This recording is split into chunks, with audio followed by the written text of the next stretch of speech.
Mike Barnett and Harris Sandman Stephenson on. Harris is obviously he fights for bare knuckle. He's he's from the coast. Most people know him around the coast. And he's also a police officer for Gulfport Police Department, right, Harris? Yeah. Right, and then Mike's professional MMA fighter. Are you still the Empire champion? No, I haven't fought for their belt yet, for their pro belt. Oh, I thought you did on the first one. I thought you got it on the first one. But you also fight for Eminence in Mobile, right? Yeah, I fought for Eminence, Island Fights, Atlas Fights. I fought for LFA. So you're fighting for the good people, some good cats. Soon to go national. I don't know why you're not national yet, man. I think that's probably a personal choice of yours at this point. Yeah, it's kind of a numbers game. I had a couple opportunities, they fell through. I'll tell you, I can talk about it now. I was supposed to make a UFC debut last year, but they ended up picking somebody else at the last minute. Aww. So yeah, hopefully we'll see something soon though. What got you into like fighting? Like, obviously you're, law enforcement now. For Mobile PD, right? Not Mobile County, but Mobile City PD? Yeah, the City of Mobile Police Department. Law enforcement did. Yeah, right. Yeah. I wrestled in high school for a few years, and I was in college. I probably had a year left in college, and I was finishing up. And at first, my plan was going to law school, but I did my internship out here, and then I knew within like 6 hours that wasn't going to be a thing for me. Mm-hmm. So I knew that I was going into. I have a criminal justice bachelor's degree, so I knew I was going into law enforcement, and like I wanted to. This specific purpose actually is why I started training. I knew I was going into law enforcement, and I said I want to know hand-to-hand combat. I want to know how to disarm somebody with a hand. I would be able to handle myself physically. So brilliant. So I went into the gym.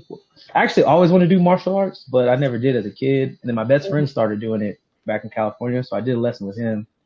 But so that coupled with the fact that I wanted to do it anyway, like that just gave me an opportunity. So I walked into the gym and never left. Well, you're pretty damn good, man. And you train at Port City MMA, right? With Brock. Yeah, we've changed the name. It's the Port City Kickboxing Academy, but yeah, our pro team is Port City MMA. So yeah. Right. What about you, Harris? What about, what as far as, law enforcement from professional fighting or fighting? I mean, we heard Mike say, well, I started training so I could be a better law enforcement officer. We'll go back and we'll touch base on that. But how did that transition go with you as far as being in law enforcement and competing in, professional combat sports? The transition into it actually didn't go too smooth for me because at that point in time, I got hired in 2012 and I'd been professional fighting since 2010. So I was 4-0 when I applied at the police department. And once I got hired, the chief had a talk with me. He's like, hey, look, he goes, there's a stigma with what you do on the side.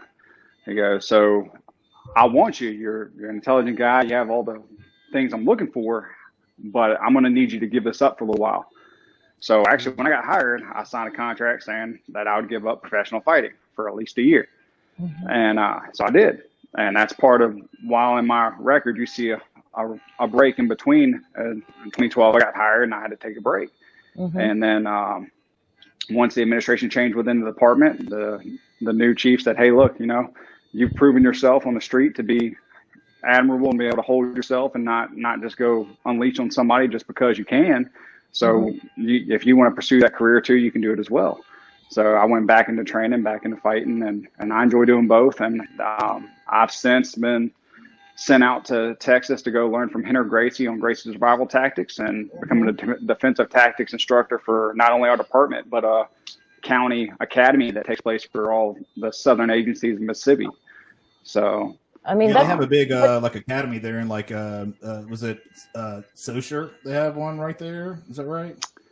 They have one, and I think it's Hattiesburg, and then the one I teach at, it's over in Biloxi actually, and it's the Harris County Law Enforcement Training Academy. I help out with that one.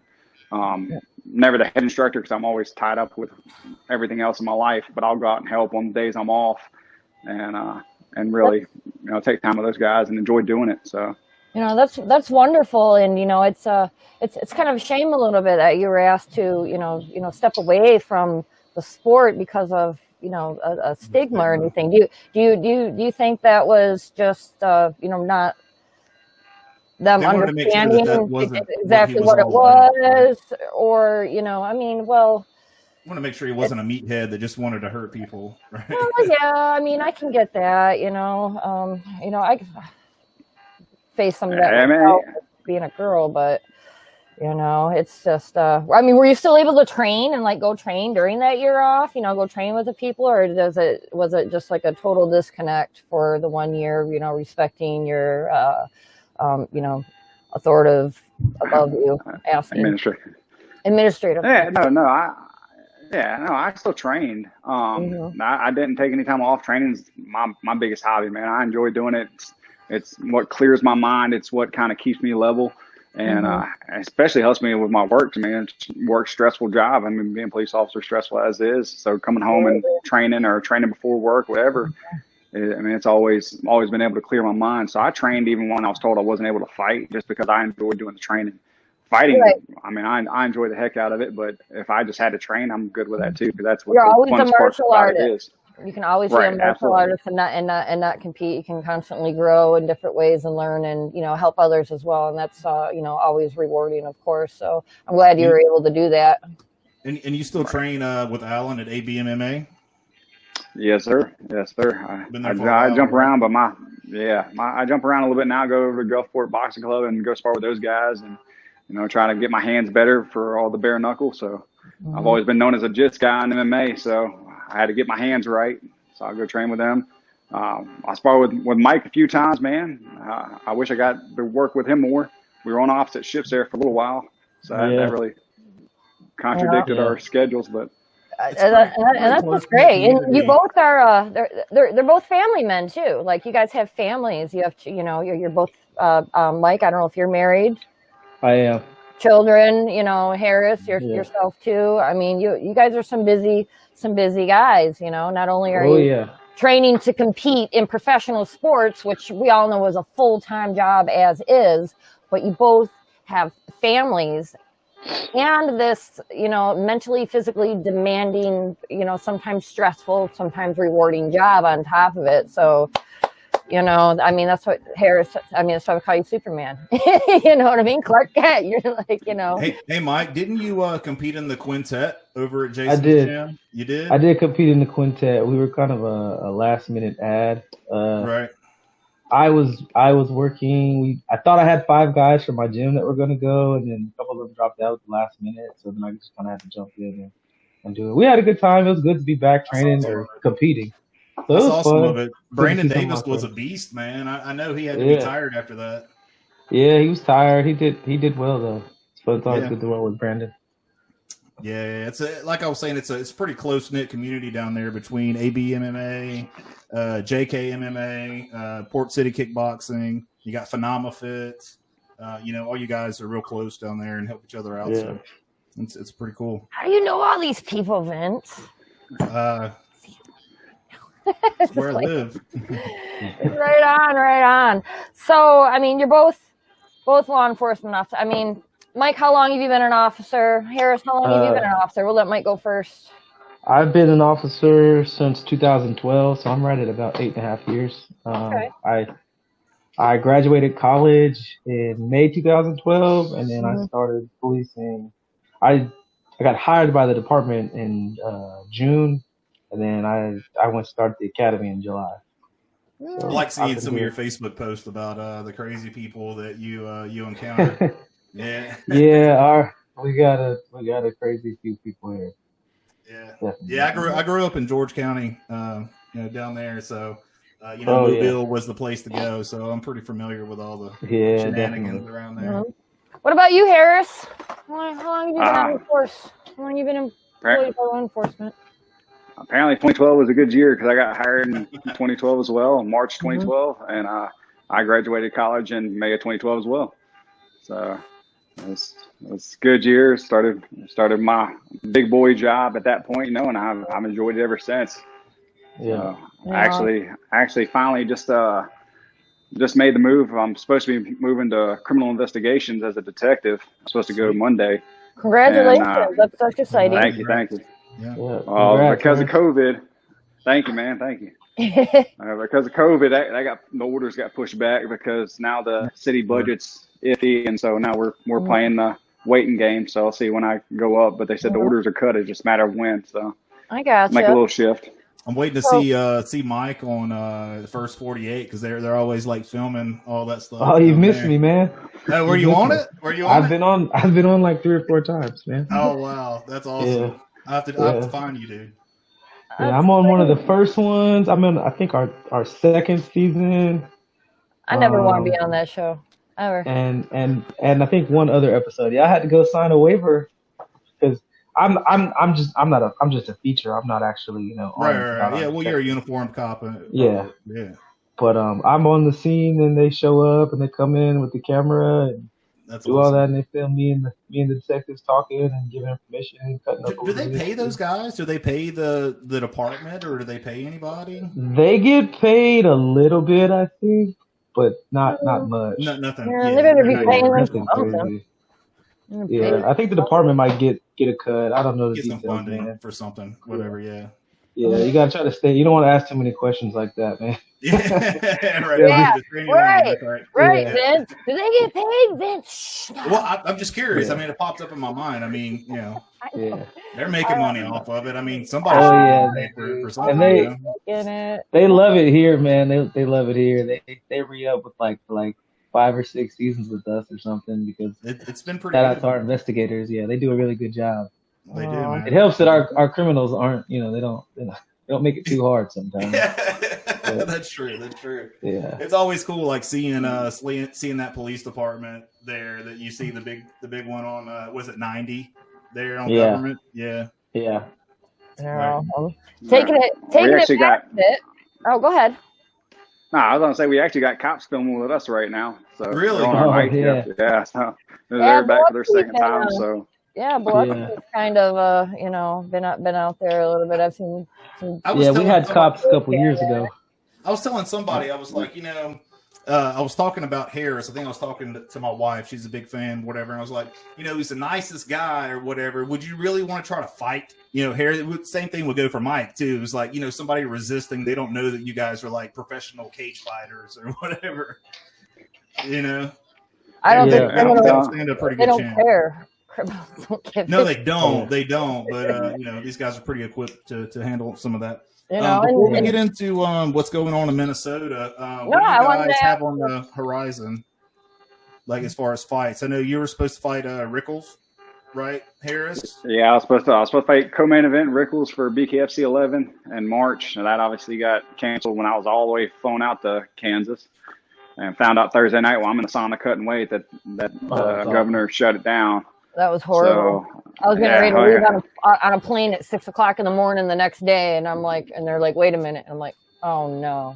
So do you know if they're going to reschedule that or they said that night that they're going to reschedule it, but they said the date was June 20th. Well, obviously that's not going to go through because June 26th they're doing it in Florida. So I heard now they're talking about they're August 14th is what I saw on the Instagram for BKFC. So I'm thinking August 14th they're still going to keep me and Rickles. So we'll see. I'm hoping to go on June 26th too, though. So I've had a couple names thrown at me. So I'm trying to stay busy. I've been waiting to fight. My last 2 fights were canceled. So you got bad luck with that, man. I know, and they're 2 weeks apart. So I actually took the Rickles fight on 10 days' notice because his opponent dropped out last minute. So I thought it was completely ironic that your opponent for the time prior to that got arrested. And that's why he got incarcerated. And Yeah. Oh my gosh! It's just, Mike. I'm combat sport wise. I mean, do you have anything lined up? You have anything coming up? I got a few things. I've been talking to some of the regional promoters again, so I may fight regionally again. I may get on the national card. I got some other stuff I can't really talk about yet. All right, Dean, and get on Contender. Yeah, so hopefully there would be an announcement on some of that stuff, and then I'll be able to talk about some of it. Some of it I just can't talk about. Have you ever thought about doing bare knuckle? No, that's for Harris, man. I'm not tough enough for that. Oh, whatever. Whatever. My wife is 100% against that. She said when Now they it comes started out. doing Now that, we know the they real asked story. me. Yeah, they asked me. I was on the first one Harris did. Right after that one, they messaged me and was asking me, was talking about money, and I approached my wife about it, and she looked at me like I was crazy. So no. And then Kim, right? Your wife's Justin, name's Kim, right? Sierra. No, Sierra. No, I'm thinking Barnett, Reggie Barnett. Yeah, it's Sierra. And, That's right. Yeah, and she and then Jason and Artem fought, and we've known Jason for a while. And then Jason came out all cut up, and she was like, "See, that's why you're not doing that. You can forget Horrible it." Horrible example. Yeah, I know that was terrible. That was Bump that No, dude in his face and he'll But start don't bleeding, let you know? your wife watch that fight when you're trying to Yeah. ask her if you can do it. That's the wrong one. She was not for it at all. Have you talked to Brock? Yeah, lately? I talked to Brock. Yeah, we trained. We've been training, helping him, off and on here and there during the quarantine a little bit. Yeah. He had a tough weight cut. I heard that he wasn't supplied a sauna too. And he had 9 days to lose like 30 pounds. And we know Brock, he's a freaking warrior. So, if he could lose that last pound and a half. I've had to go to shows where I didn't have a damn sauna either. I made one out of the bathtub, shoving the fucking towels under the door and shit. If Brock couldn't cut a pound and a half, he was done. I know, man. So, it just sucks. It's just it was. Been bad. It was right at 30 pounds, man, which sucks too because he was in shape, man. He is in shape. And it's not like he wasn't training or wasn't doing anything. He's been training really hard this whole time. But when you're not thinking, when you're not thinking anything's happening, all of a sudden everything started back up real quick. It just kind of got. Plus, it's for the UFC too, and you can't even drink dandelion root tea to help you expel a little extra water because it'll flag the stupid USADA post, which is stupid as hell. I mean, when people, need to remember that when, like these UFC guys will miss a little bit. It's like, hey, man, y'all be throwing, Lasix and shit down your throat to help you, lose some water weight. These guys can't even take a Flintstone vitamin, so shut up. Well, I know he's going to be coming on soon. I don't want to keep everybody too long because I know I want to watch him.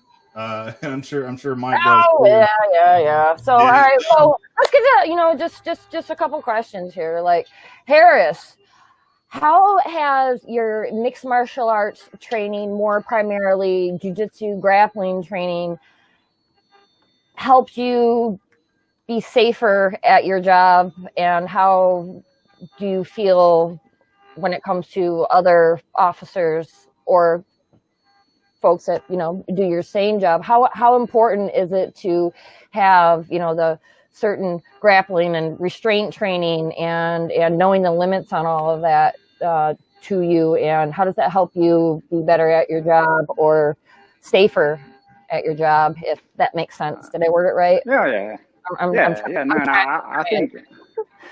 I think jiu-jitsu is imperative for it, man, and especially with the people we deal with. I mean, not a lot of them train jiu-jitsu if they even train at all. And I'm gonna be honest with you, one of the ways that a lot of officers hurt themselves is trying to punch people. So if you can handle somebody without punching them, first of all, it saves your hands from having the risk of getting hurt. Second of all, it's much more viewer friendly to the public. To whereas if you see an officer punch somebody, that looks terrible. Absolutely. So, but if you see an officer take somebody down, put them in an arm lock, key lock, get them behind the back, and arrest them that way, guess what? That looks fine. That looks like the officer knows what he's doing. He's handling business the proper way.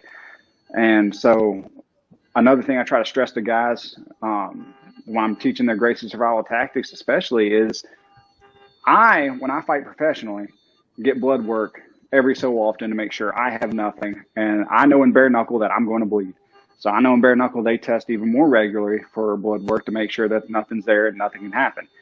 So if I'm going to get tested before I fight somebody professionally in bare knuckle event, I'm definitely not going to want to punch somebody bare knuckle that I don't know in the street that's probably high on something, that's probably why I'm having to fight them in the first place. Right. And have them bleed, and now I still have to touch them. I still have to get them apprehended. I still have to put them under arrest. So I'm going to have to touch them, and I'm not going to have time to put rubber gloves on and all that kind of stuff, because then they'll take off running and try to fight you and everything else. So in 8 years or 8.5 years, I've been in my fair share of physical altercations, but I use my words to get a lot of it, and I talk a lot of people down, and I have a little bit more leeway, which has got me a little bit of trouble with the department itself, because I kind of let people talk to me a way I probably shouldn't. But if I can let them blow off steam and be like, F you, this and that and the other, and I'll be like, all right, you done? Can we talk now? Can we talk man to man? Yeah, just let them vent. You're not going to hurt my feelings. Patience. And I think a lot of that has to do with, having compassion and understanding and, just not being a fucking asshole, really, when it comes to it, because, you give them that opportunity, and you're not just power tripping here, you know what I mean? It's another man in front of you, and you're treating them as that, and I think that's just awesome. With speaking on that, and Mike, I'll get to you in just a second, and of course events go back over, but we can't help but bring up the George Floyd incident. And granted, you guys were not there. You were not on scene. We know that, and we're just asking your own personal, non-biased opinion from what you have seen personally yourself with that altercation. All right, for what we understand, this man, law enforcement was called under the suspicion of a counterfeit $20 bill or a counterfeit check, something of the matter. He was apprehended, handcuffed by police. He seemed to be, complying completely well, and all of a sudden, he's thrown to the ground. He's handcuffed behind his back, held down by 3 officers, with one knee being on the jugular of this man, and with having that jiu-jitsu training and that restraint training knowledge, knowing that that's cutting off blood and oxygen and everything, and this man is crying for help. I can't breathe. Right. Obviously, we get it. Some of them are gonna, lie and say that just to, try to get it in. We get that. But I mean, what should have been handled differently? I mean, I get it. That is a procedure that to gain control.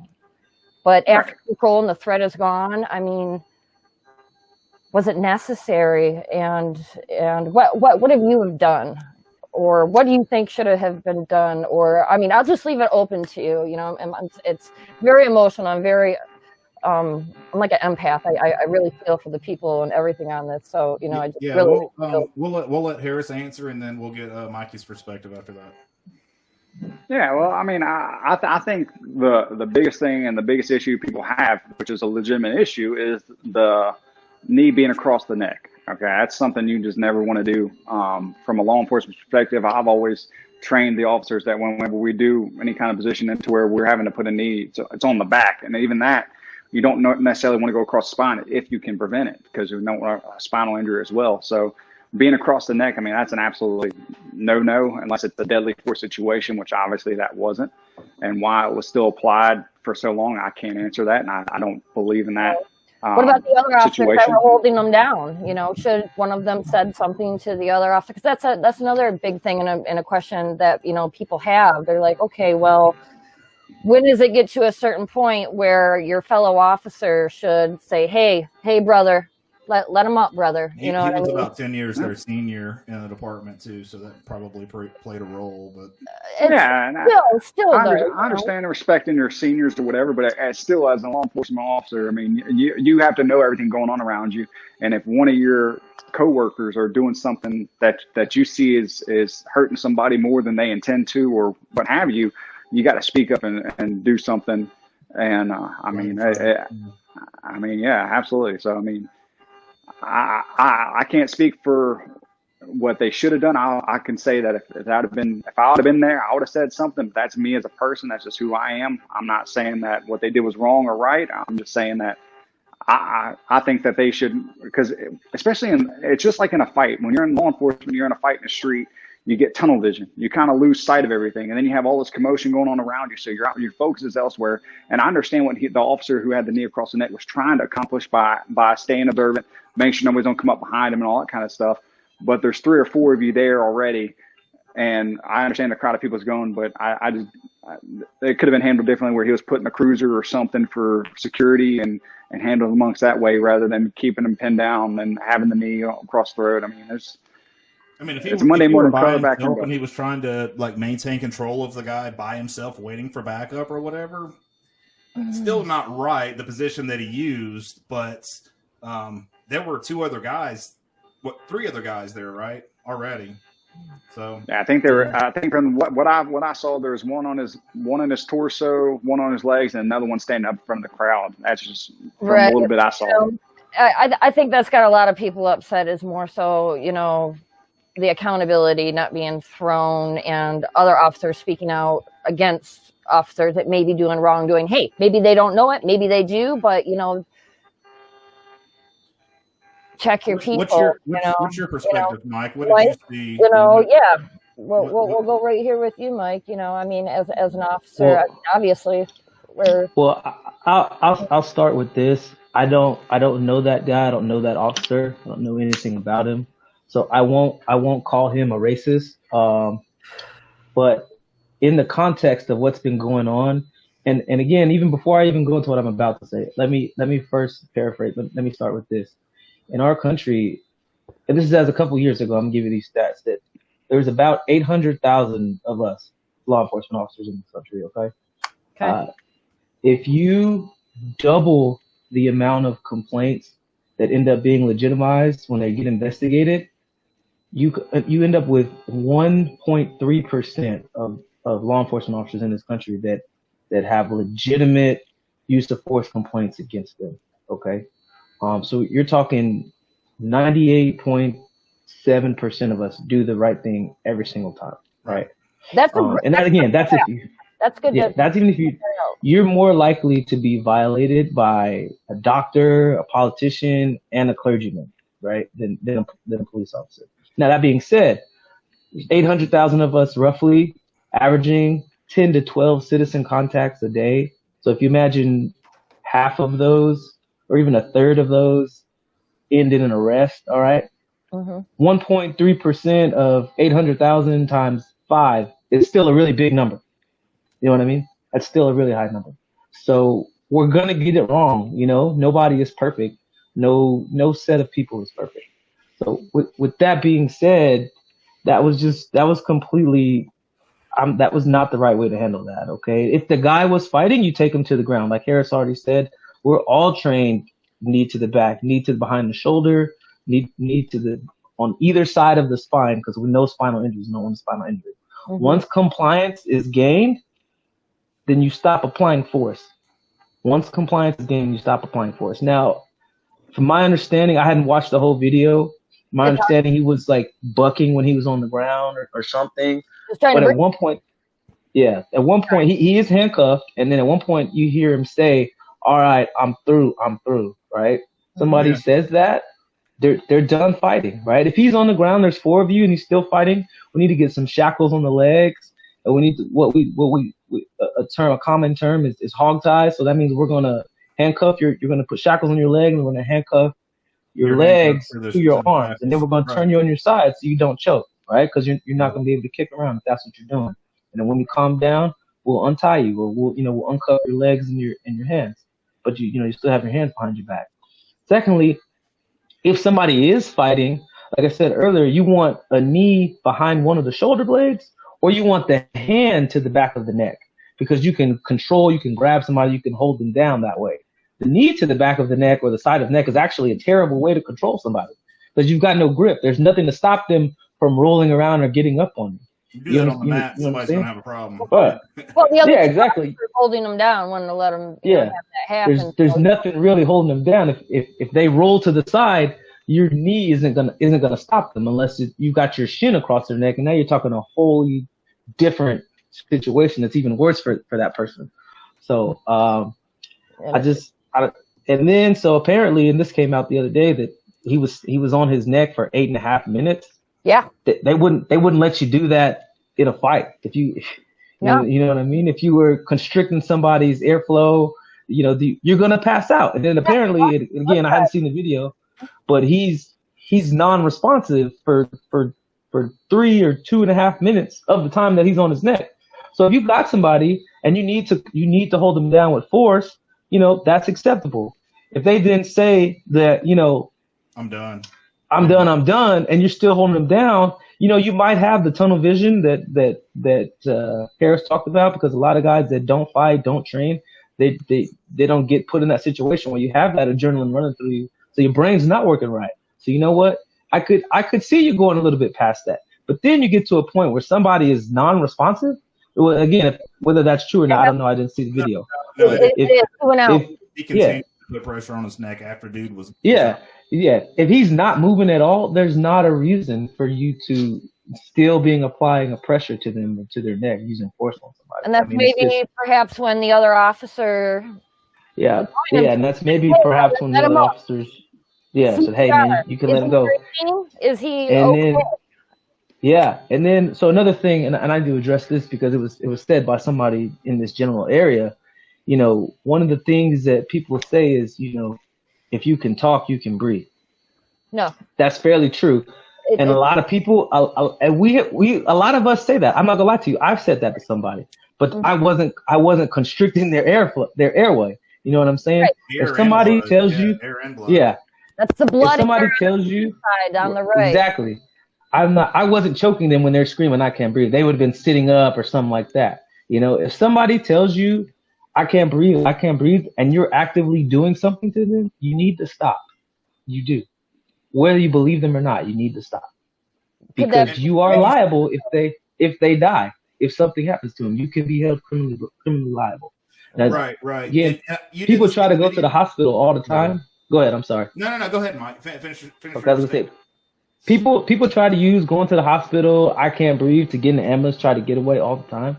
And I'll tell them, hey, if you need an ambulance, I will call you one. We will get you medical. But you're coming back to me after you're done. Yeah, but you come. Oh, I'm going in the ambulance with you. I'm following the ambulance to the hospital. You're gonna wear handcuffs the entire time. Watch. You'll buy yourself a couple minutes, but you're still coming behind the fence. Yeah, you're absolutely good. I just had one thing from one other person.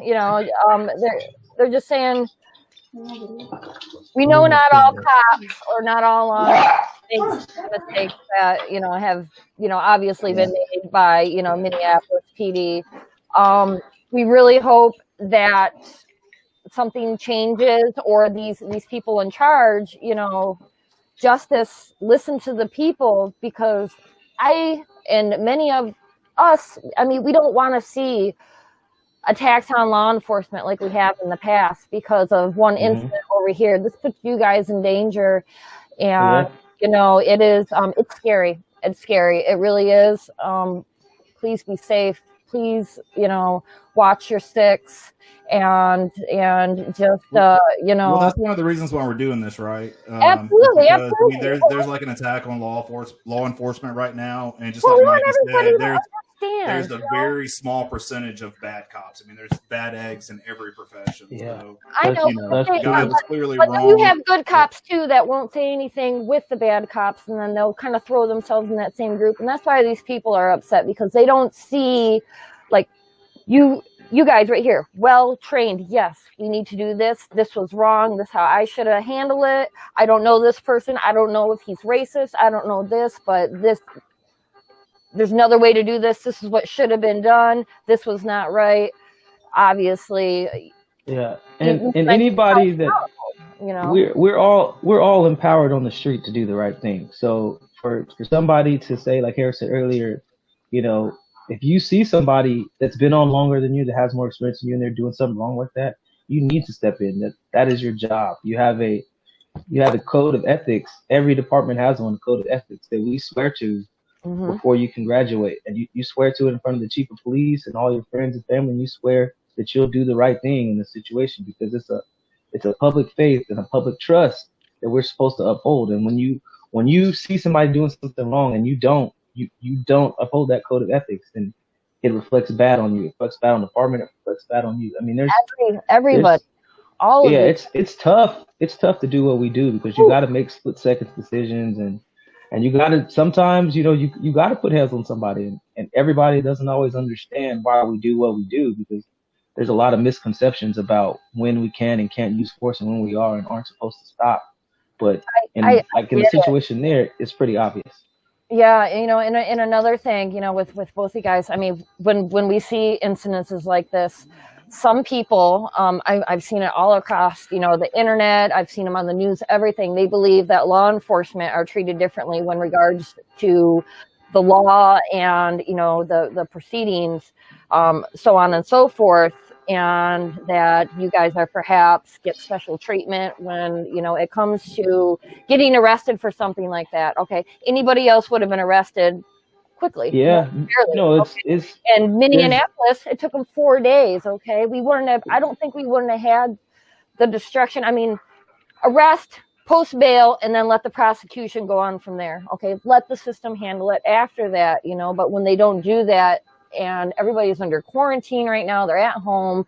there's a lot of pent Working. up frustration. Oh yeah, the frustration. People are pissed off, and Yeah. it's it's difficult, man. And I just really worry about you guys, and Yeah. pray. And people are right. It's hard to see, when somebody else did a crime on the street, we're keeping them in custody until we've decided whether there's probable cause or not the same day. We've got 72 hours to decide whether or not we're going to charge somebody. So somebody commits a burglary or robbery, or we're suspected of it, and we got reasonable suspicion, and we're taking them in custody. We're holding on to them, and they're not leaving until probable cause has been determined. So but there's procedures that have to be followed when it's an officer involved incident, and that's the issue. Like people would get mad when an officer involved shooting would happen, and it may or may not be questionable to them, and they say, oh well, he shoots somebody, and he's going on leave. Well, you get into a job like what we do, and it's what's called a justified homicide, right? So it has to be investigated, and we can't just automatically be fired just because we could be involved in a justified homicide. Yeah. So it has to be investigated, Right. and we can't work, so we have to be on administrative leave. So there's just procedures that people don't really know about that come with the job, and Right, and everybody's got a we camera can phone and understand. everything nowadays, and they'll Yeah. show certain part of the altercation. Oh yeah, absolutely. Part in this and that, and that infuriates people. Yeah. People. That happened in Minnesota. That entire video was shown, and so many people not knowing these procedures and everything else is looking at, and we basically what we watched was a murder, and in my opinion, and it's a terrible look because the look on the guy's face, which again I'm looks like he was certain that he was. Yeah, he had this look on his face like he was enjoying what he's doing, and again I'm sure I would hate to believe that he was like a sadist out there like getting some kind of pleasure out of that. I don't want to believe that about anybody. I don't want to believe it he either. Had this look on his face, and that's hard to defend, And then people say, we want to tell people, no, we don't get special treatment. It's just these procedures. It's just this. It's just this is how the system works when it's an officer involved situation. But then you had the situation that happened in Georgia, and nobody even really investigated that Ahmaud Arbery thing until the video that those people released thinking it was going to exonerate them came out.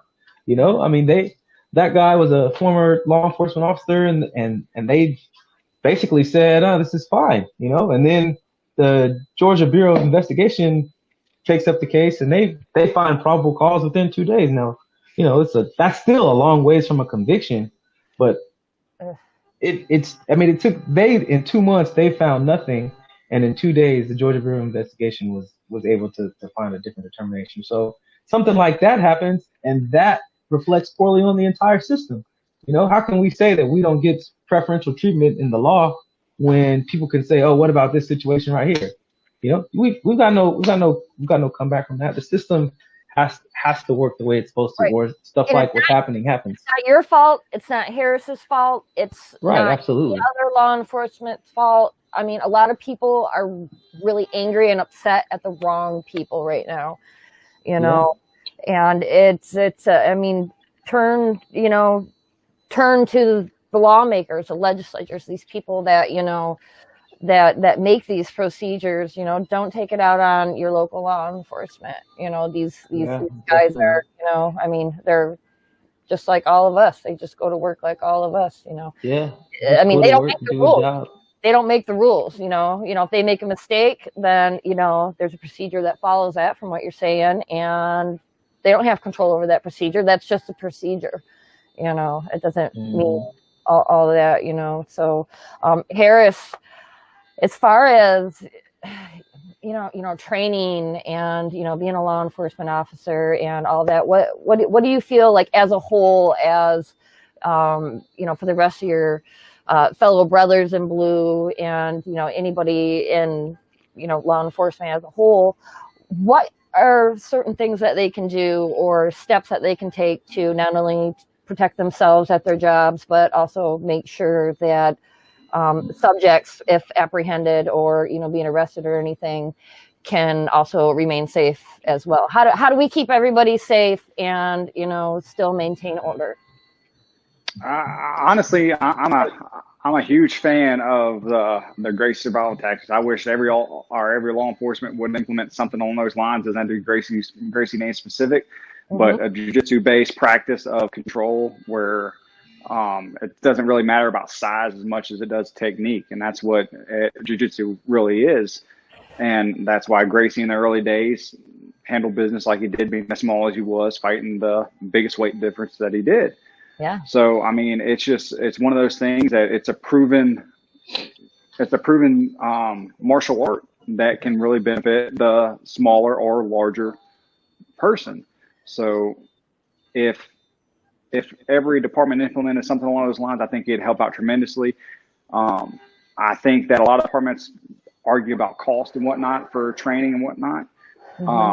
But what I'd argue back to the department itself would be officers' injuries or lawsuits from misuse of force on the street that the department's now losing out on, because if an officer breaks their hand for punching somebody, now they got to pay workman's comp. They have to pay the officer while he's on light duty. That's another officer off the road. So that puts everybody else in further harm's way. And so I think if everybody was just better trained and something that was less likely to hurt the officer or the perpetrator and could still gain compliance, I think everybody wins. I got you. Well, thank you for that. And Mike, your feelings. What steps or things, again, do you feel that anyone in law enforcement can either further their education, whether it comes to training or compassion training or anything like that, to help them be safe around their job, and again, keep everybody safe at the same time, because that's everybody's goal. Yeah, one of the things that I'm a field training officer for recruits when they graduate the academy. So one of the things that I really try to focus on is a term we call verbal judo. Right? It's essentially, if you want to think about it, as off balancing somebody with words. Okay, if you can do that, in another term, it's more common, de-escalation. Right. So I think that needs to be a bigger focus. You have to be able to stay calm in a situation, like Harris said earlier, with somebody yelling at you, screaming at you, right? Two people yelling, nobody's listening. So if somebody's yelling, you need to be able to talk them down. You need to find a way to connect with them on a level. Be like, hey, listen, man, I understand, but I need you to calm down. I can't help you. I can't make the situation any better if you're yelling and screaming. Okay, we're not gonna have a scene out here. Calm down and talk to me like a person. Okay, you treat everybody with respect. 98% of people you're going to get respect back from. Brilliant. I mean, there's going to still be a couple of knuckleheads out there for sure, but I've been to a lot of people's houses, especially when I was a young officer, man. And it took me about 6 months to really get this. And my first training officer told it to me, and I was 6 months on my own. And I was like, yeah, I get this. I was 22 when I started, being a police officer, and I'm going into somebody's house, and he might be 45 years old. I'm not going to come in somebody else's house and start, telling them what to do and how it's going to be, and that's not going to be well received, And I'm thinking about it now. If I was that guy, right, I pay for everything in here. You're not going to come in here and tell me what to do and order me around and stuff like that. So when you think about it like that, especially, when you're a 22-year-old talking to, a 55-year-old man old enough to be, your dad, you know what I mean? So when you think about it from that capacity, you start talking to people, you treat everybody with respect. And then, like I said, more people are going to treat you with respect. So that's the first part of it. The second part of it is, yeah, we do need grappling training, and we get a limited training. We do. It's SSGT, PPCT, which is handcuffing tactics, and SSGT, and like Harris was talking about the greats. There's a little bit mixed in almost every academy, but it's not enough. These guys, they work. We work 12-hour shifts, so we work 12 hours in when we're off. Not a whole lot of us are making a whole bunch of money just on regular duty. So everybody works, side jobs and overtime all the time. So if we want guys to take time away from working and being able to take care of their family, there's going to have to be a pay increase, or the training is going to have to be paid. But the training is worth it because, like Harris said, you're going to eliminate use of force complaints, right? Somebody posted a video on Facebook earlier today, and they were like, look, more police brutality. And there was 2 officers on a guy that was prone on the ground, and they're trying to get him handcuffed, and he's refusing to allow them to get his hands behind his back. So one of them starts punching and punching and punching. People are saying there, look, officer, it's police brutality. And he didn't know. It doesn't look good, but the officer doesn't know how to apply leverage to the guy's shoulder and wrist to get his arm behind his back. And if he knew that, it's very simple Kimura or Americana lock, and put his arm behind his back, even if he's physically stronger than you, especially with 2 of you there. You know what I mean? So like Harris said, the training would be invaluable. Right. I've seen officers try to apprehend a suspect, and there'll be 3 of them, and they're basically fighting against each other and doing nothing to apprehend. There's a couple of pictures out there of that of cops in the brain. The guy putting the guillotine on his partner. He's like headlocking his partner, and the guy's just kind of like on the ground looking up at them. And we need a lot of times for law enforcement. They need to have better training. We'll have less instances of this. We'll, I think a little bit of compassion training. I mean, obviously you both are just awesome, wonderful, individuals. You're compassionate, you're good men, and that's great. And America is absolutely fortunate to have 2 wonderful law enforcement officers out there that, have compassion and what you call verbal judo. I like that. I think it's brilliant. And what a great educational podcast here. I mean, some great information from you guys, some great opinions. I respect the hell out of both of you for coming on here and speaking with us and answering some tough questions. You know what I mean? No problem. Anything that we didn't touch on that either of you guys wanted to get out there real quick before we close up? Let me just add too that like Harris said earlier, the training has helped. Besides the physical part of it, it's the mental part of it. When and I tell this to parents all the time. When they ask me, should my kid do this? Is this gonna make it violent? Should my kid do jiu-jitsu? Should my kid learn kickboxing and striking and MMA and all this kind of stuff? I tell them all the time, when you can fight, you don't fight. When you know that you can fight and you can take somebody, you don't have to prove it. When you're confident in your abilities, you don't have to prove it. So you don't have to go into a situation and feel like, oh man, I got to do something, anything like that, because you're confident that if something happens, you can take control. And that's the other side, the mental strengthening that you get from training martial arts. So I mean, a lot of fights start off with like pissing contests, right? Exactly, yeah. Right. So as long as you know that you got a pretty strong stream, like there's no need. That's where the verbal judo comes in. Exactly. Harris, you got anything else, man?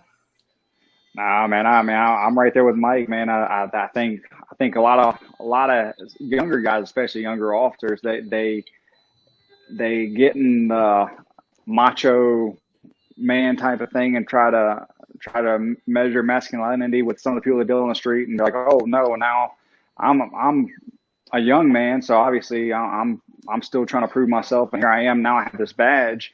And now I really want to prove myself, and because you should now respect me for the uniform I wear, is their kind of mindset. And I think that, talk to somebody. I always tell people, I said, look, this is just a uniform, man. I said, talk to me like a person. Yeah, this is. I'm a law enforcement officer. I expect a certain amount of respect. But at the same time, I'm gonna talk to you like a human, man. I said, Like an adult, you cuss at me, right? I'm not gonna sit there and just throw you in cuss and be like, oh, I'm gonna show you that. I'm gonna show you who's boss now. No, it ain't. That's not gonna solve anything. And I think just being more personable with people, what these officers need to learn is just talking the verbal adjudicator, understanding, being more open-minded. And then, as Mike said, man, training is a huge aspect of that, because I think a huge part for me is knowing that I have the background I do let people kind of go a little bit further than I probably should. But it's because I know if it ever got to the physical aspect of it, I know I can handle myself. So, and just like y'all were talking about earlier, officers kind of fighting themselves. I had a situation early on in my career where we had a guy that we were having to apprehend, and there's 3 or 4 of us on him fighting him, and we had him pinned up against the car. It got to the point where we were fighting each other with the guy. So I told everybody, I said, everybody just let go, and let me take him to the ground. So they let him go. all the time. And it was over. He hit the ground and he was done. And it's amazing. Out of the fights I've been in, and they're not even really fights. It's really just little grapple matches, and then it's over. I mean, I've never struck anybody in the streets ever, and it might just be my personality. I don't know, but I've had people kick at me, and it's always been some kind of jiu-jitsu or judo technique I've apprehended them with. And so I had everybody back off, and I just did a hip sweep, took him to the ground, and he was done fighting. He was over at that point. He just wanted me to leave him alone. At that point, he said, "Look," he goes, "I'll keep my hands behind my back. Get that officer away from me," because he was mad at me. I slammed him. So it is what it is. So I got off, let somebody else put the coat on, and I walked away. So that's 100%. That's 100% it. The last 3 or 4 times, and I've worked the same general area for a while. So most of this, a lot of our people are regulars. Most of our regulars know who I am and know about my abilities. So I generally don't have to fight anymore. But when I did, I would have to tell my coworkers, hey, look, if something happens, just get out of the way. And once I get the subject of the call, you can just throw some cuffs on me. But I don't need you in the way, twisting the arm the wrong way or getting in the way. If I can get to this person, let me do my thing, and then I'll do that. Like Harris said, I once had a guy, and I had tased this guy. He was actually high on heroin, but I had tased him, and I had the taser turns off after 5 seconds, and I was going to handcuff him, and he with my knee in his back now, he hops up and grabs my taser and hops up and takes off running. So I'm chasing this guy. Yeah, I'm chasing this guy, and I had my gun drawn because if he turned around and tried to tase me, he could incapacitate me. That's right for deadly force at that point. Yeah, so I had seen him. He had just thrown the taser down, and we get to him. He turns around, he's going to fight me, and he goes to throw a punch, and I, just like Harris said, I duck under him and lift him up, put him in a quick double leg, take him to the ground. My radio was going off, and people here screaming all over the radio, and there's 40 cops coming screaming and all this kind of stuff. And I got him on the ground. Yeah. So everybody pulls up, and they're like, "Oh my God, what happened? What happened? We heard you screaming on the radio." And I'm like, "That wasn't me screaming. That was him." And they were like, "Just start medical, dude." I was like, "No, I'm fine. Go check him." So, and I say that just to say that that being able to training, being able to fight, allows you to control. Fighting allows you to control that adrenaline, once you get some experience, and then when it happens, on the street, you control that adrenaline. You can do what you need to do, and then you can stop, and it's benefited me immensely. So. And then with all martial arts, right? You practice self-discipline, right? That's another. Yeah, absolutely. It's a part of the entire thing. Like when Harris was talking, there's a stigma that comes with fighting. Is what his chief told him. My chief was they loved it. They were when I first came on. They were like, "Oh, that's awesome!" Everybody in my superiors in the police academy, they were like, "Yeah, that's great. That's awesome." Yeah, it was me and another friend of mine he works for the Boulder police department. They were like, "Yeah, that's great. They'll you guys will do great with having that kind of background, man, and you will. And if we could get more guys to do it, if we could, if we could increase pay and give guys more free time to do it, or whatever we need to do, make the training pay, a lot of these guys would do it. But they're not going to do it for free. They're not going to do it if they have to pay for it, because they're already paying enough. We don't make a ton of money, and they're not going to give up that. And it could save their life. Yeah, which is my argument, but everybody doesn't listen to reason. I think we need to give law enforcement more funding so they're able to have this training, whether it's paying them to go train or paying them more and offering, a grant or something. So not only you guys are safer, again, you're not injuring yourself at work, but other people aren't getting injured either. And I think definitely. That's just, it comes down to it, bottom line. And right. Be safe, guys. Be safe. Yeah. Thanks you guys for being on. Don't worry about y'all. I'll give you guys, if you got Mike, if you got any sponsors, anybody you want to shout out or whatever, real quick. Oh yeah, let me shout out my sponsors: Clean Eats and Mobile, Makotech Mouth Guards, Rock and Roll Sushi, Rhonda Shirazzi's tax service. She really helped me out this year. I love Rock and Roll Sushi. Yeah, they're good, man. Lance he's the owner of the company. He's great too. And the Mediterranean Sandwich Company. Right. And your tag on Instagram is at Mikey Fights, correct? Yeah, my tag on Instagram is at Mikey Fights. Follow me. I try to post funny stuff and lots of pictures of my son, who's really, really cute. So check it out. Adorable.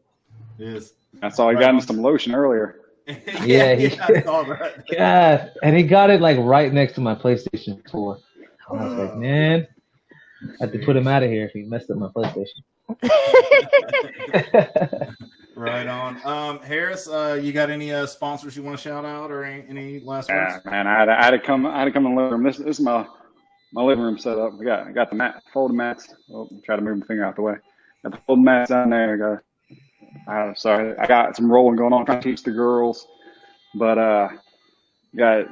You gotta give it a minute. Jason Knight. Yeah, we can't see you, buddy.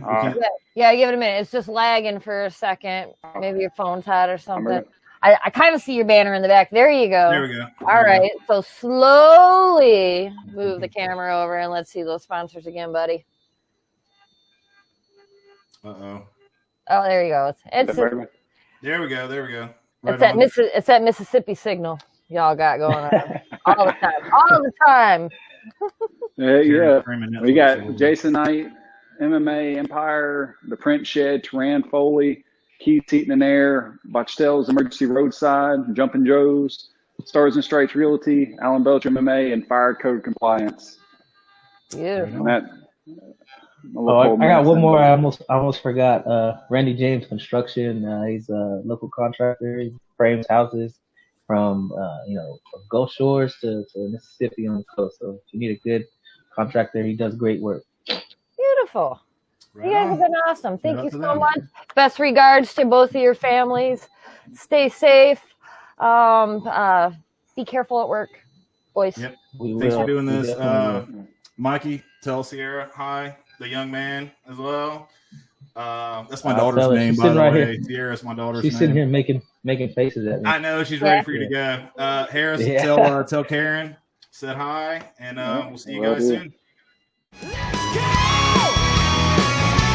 Welcome to the